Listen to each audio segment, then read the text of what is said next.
కనీసం దండం పెడితే నమస్కారం పెట్టినటువంటి సంస్కారం ఈ ప్రధానమంత్రి నరేంద్ర మోడీ గారిది. అది ఈయన అహంకారం. భార్యనే చూసుకునే వాడు దేశాన్ని ఏం చూసుకుంటాడు, కుటుంబాన్ని చూసుకునే వాడు దేశాన్ని ఏం చూసుకుంటానని అడిగాడు ప్రధానమంత్రి. నేనేదో వాచ్మ్యాన్ అంటాడు, ఈయన వాచ్మ్యాన్ కాదు, దగాకోరుగా తయారయ్యాడు. నరేంద్ర మోడీ కరుడుగట్టిన ఉగ్రవాది, మంచివాడు కాదు. నరేంద్ర మోడీ ఈ దేశం ఉండడానికి అర్హత లేదు.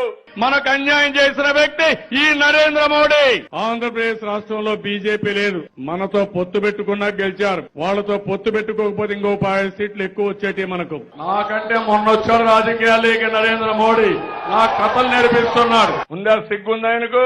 సిగ్గు లజ్జ, ఒక స్థానం, ఏం గౌరవం లేని వ్యక్తి. గ్రామంలో ఉండే చిన్న కార్యకర్త ఈ నరేంద్ర మోడీ కంటే 1000 టైమ్స్ బెటర్ తమ్ముళ్ళు. అదే వాళ్ళ యొక్క స్తోమత.